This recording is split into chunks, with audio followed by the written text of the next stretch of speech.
having a life scholarship and being able to afford to go to college made me feel inspired to go. When I got a life scholarship, it was such a relief. I knew that I wanted to have an impact. Having a life scholarship through the SC Education Lottery was huge.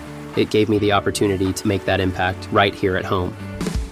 The South Carolina Education Lottery. A better you, a better us, a better South Carolina. Visit sceducationlottery.com/betteryou. We interrupt this program to bring you an important Wayfair message. Wayfair's got style tips for every home. This is Nicole Byer, helping you make those rooms flyer. Today's style tip: when it comes to making a statement, treat bold patterns like neutrals. Go wild! Like an untamed animal print area rug under a rustic farmhouse table from Wayfair.com. Ooh, fierce! This has been your Wayfair style tip to keep those interiors superior. Wayfair, every style, every home. All right, diving right in today, we've got a ton of great material you sent over focusing on, well, a really explosive potential matchup in the West. OKC Thunder versus the Memphis Grizzlies. Yeah, this is a fun one.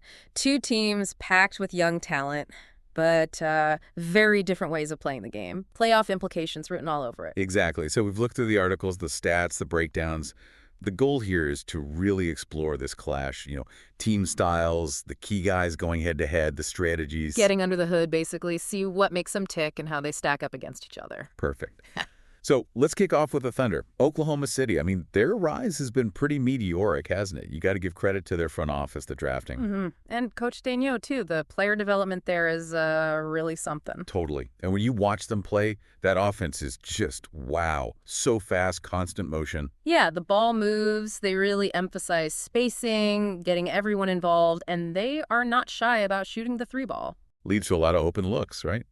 And those transition buckets that just energize them. It does. And interestingly, that offensive style, the spacing, it actually helps their transition defense. They get back better. That makes sense. And defensively, they're just pests. So much length, active hands. Very disruptive. They gamble for steals, use that athleticism well in the passing lanes. It's a cohesive unit on that end, too. And leading the charge, obviously, Shai Gilgeous-Alexander. Yeah. SGA, his jump to MVP level. It's been incredible to watch. Just scores in so many ways. Those crafty drives, the improved passing. Yeah. He's the engine, no doubt. And then you've got Jalen Williams, J-Dub. He seems to do a bit of everything, doesn't he? Scoring, playmaking, defense. Kind of the glue guy. Yeah, exactly. That the secondary creator every top team needs. He's been vital. And Chet Holmgren, what a unique player. Seriously. The size, the shooting range, and the rim protection, that's a rare package. Yeah. His battle with the Memphis Digs is going to be fascinating. It really is. And you can't forget Luguentz Dort, the definition of a lockdown defender. He takes on those toughest assignments every night, brings that toughness, that edge, and he can knock down threes too. That energy is infectious, like you said. Yeah. And Cason Wallace, the rookie, stepping in, playing solid two-way ball, that's huge. It really is. Shows their depth. You get shooting from guys like Isaiah Joe off the bench, maybe some front court versatility from Jalen Williams. They have options. Definitely. That depth helps them keep that high pace going.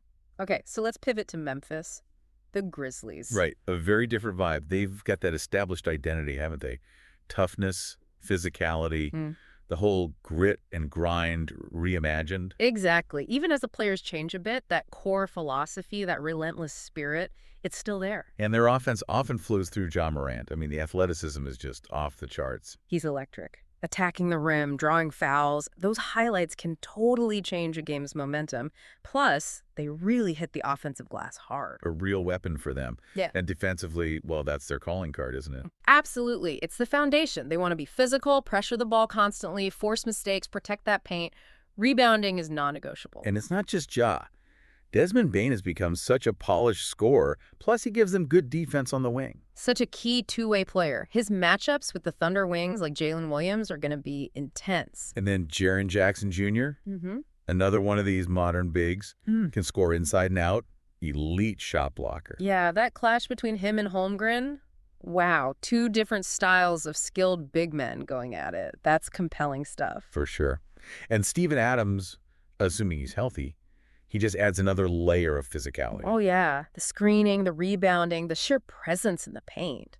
He changes their dynamic when he's out there, embodies that grit. And their depth reflects that, too, right? Yeah. Players like historically, Dylan Brooks, Brandon Clark, guys who bring energy and fit that tough mold. Exactly. They build rosters with guys who buy into that system, that identity. Okay, so we've got the profiles. How do they actually match up when they play? Good question. Looking back, it's interesting. Different eras, different stars. But what about recently? Do these games tend to be shootouts or defensive slugfests? Well, it's kind of shifted, Older matchups, maybe more grinded out. But with OKC pushing pace and Memphis adding shooting, we've seen higher scores too. It often depends who controls the tempo, really. So no clear historical edge lately. It fluctuates. Yeah, it seems to mirror where each team is in their competitive cycle. Sometimes one's up, sometimes the other. It makes it unpredictable. Okay, let's zoom in then. The individual battles. SGA versus John Morant. Has to be the headliner, right? Oh, absolutely. Must-see TV, like you said. Two dynamic young guards. SGA's smooth control versus Ja's just raw explosiveness. So how do they typically do against each other? Do the numbers change much? Do they guard each other straight up? Both usually still get their points, honestly. It shows how good they are offensively. Maybe assists tick up slightly if defenses load up on them. Defensively, SGA's improved a lot, uses his length. Ja, well, his athleticism lets him gamble for steals, but it's less about shutdown D and more about who's more efficient overall that night. Gotcha. What about Jalen Williams versus Desmond Bane? That feels like a really important wing battle. Huge. Both are critical two-way guys. Bane's shooting and movement versus Williams's all-around game. How does that usually play out defensively? You might see Williams try to use length on Bane's jumpers. Bane maybe uses strength against Williams' drives. Often comes down to who hits their threes and who gets stops in key moments. Makes sense. And then the bigs. Holmgren versus Jaren Jackson Jr. That contrast again. Yeah, Holmgren pulling JJJ out with the shot versus JJ maybe trying to use his strength inside against Chet. And both are elite shot blockers in their own way. Exactly. So who controls the paint? Who impacts the spacing more? It's a massive strategic point. And Dort. His defensive assignments against Memphis wings. How crucial is that? Say, guarding Bane or whoever's hot. It's his whole job, basically. Make their life miserable. He's physical, relentless. He might not shut them down completely, but he makes them work for everything. Forces tough shots, wears them down. That adds up. Okay, strategy time. Thunder offense, that pace, that ball movement against the Grizzlies' physical D. How does OKC break through? They have to keep the pace up. If Memphis turns it into a half-court wrestling match, OKC can get bogged down. They need those open threes. And how does SGA handle that pressure? Memphis will focus on him. He's got to make quick reads, use his craftiness to get into the lane, then decide score or kick out. His decision-making there is absolutely critical for them. Okay, flip side. Grizzlies offense, Morant attacking, offensive boards against OKC's length and activity.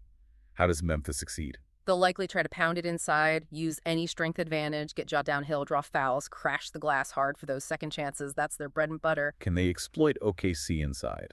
Holmgren's good, but maybe physicality. That's probably the plan. Test Holmgren and the Thunder's interior toughness. And they need guys like Bane and JJJ to hit shots when Ja draws the defense. And the tempo battle seems huge here. Fast pace for OKC, grinded out for Memphis. Who usually wins that tug of war? It really is a tug of war. Often dictates the game. If OKC gets easy transition points, Memphis is in trouble. If Memphis controls the glass, slows it down, makes it physical, that favors them. It's a real clash of wills then. Finally, the benches. How important are the reserves in this matchup? Oh, potentially game-changing, especially in a close series. Depth matters. So who has the edge there? OKC's young guys, or maybe Memphis's potentially more experienced role players? Historically, maybe Memphis had more vets off the bench who knew the system, but OKC's bench is young, deep, and getting better fast. It comes down to consistency, I think. Can OKC's youth provide reliable minutes, or does Memphis' experience win out? Could go either way. All right, let's get into the numbers a bit more specifically. SGA against the Grizzlies. What do his stats typically look like in those games? Scoring, efficiency. Well, his scoring usually stays pretty high. He finds ways. But efficiency might dip slightly just because Memphis throws so much defensive attention his way. They make him work. Right, makes sense. What about assists? Does he turn playmaker more? Sometimes, yeah. If they double him hard, he's gotten much better at finding the open man. That assist-to-turnover ratio against their pressure is something to watch, though. He usually chips in on the boards, too, and his defensive stats are solid. And his three-point shooting against them varies. It can, yeah. Depends on the looks he gets against that D. And checking his clutch stats in those close games against Memphis is always interesting. Okay, now John Morant against the Thunder. Similar breakdown. How does he fare statistically? Same story, really. High scoring usually. He's the engine. Efficiency can sometimes take a hit against OKC's length in the paint, but he makes up for it by getting to the line a ton. And playmaking. Assists. Still racks them up. When he collapses the defense, he's great at kicking out. His gravity creates looks for others. But again, turnovers against OKC's active hands are something out of track. Good point. So, big picture team stats then, head-to-head. Where do the advantages usually show up? Points, shooting, rebounds? You often see OKC maybe edge them out in three-point shooting, both percentage and attempts. That's their game. And Memphis. Rebounding, especially offensive rebounds. That's huge for them. Generates those extra possessions. Assists can be close. Turnovers are key. Who forces more? And pace. Defensive rating. Pace, usually higher if OKC dictates, slower if Memphis does. Defensive ratings kind of reflect who's imposing their will better in that specific game. Any big edge in those categories often tells you who's likely winning. So wrapping this up, it really feels like the core contrast is OKC's rising offensive firepower and youth versus Memphis's established toughness and defensive identity. That's it exactly. The young guns versus the gritty veterans. Almost. Though both teams are young, Memphis just has that more ingrained physical style. It's a fantastic clash. And those key matchups, S.J. Morant, Williams-Bane, Holmgren JJJ, Dort on the wings, they feel like mini battles that could decide the war. Absolutely. Plus the strategic chess match. Can OKC's shooting solve Memphis's D? Can Memphis's physicality overwhelm OKC? Pace control, bench play. Right. It's all crucial. And looking at those head-to-head stats for the stars and the teams just adds that extra layer of context, doesn't it? Definitely helps understand the dynamics, the strengths, the potential weaknesses when they face off. So, a final thought for everyone listening. Considering everything, the styles, the stars, the strategies, what one factor do you think will be the absolute difference maker if these two teams meet in the playoffs? Something to chew on. Really appreciate you taking this deep dive with us.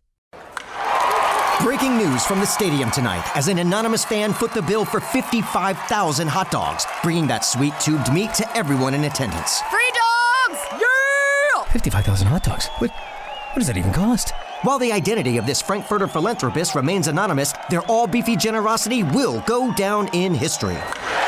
The new Mega Millions. More to win means more to give. How you spend it is up to you. Yeah! For game odds and details, visit SCEducationLottery.com.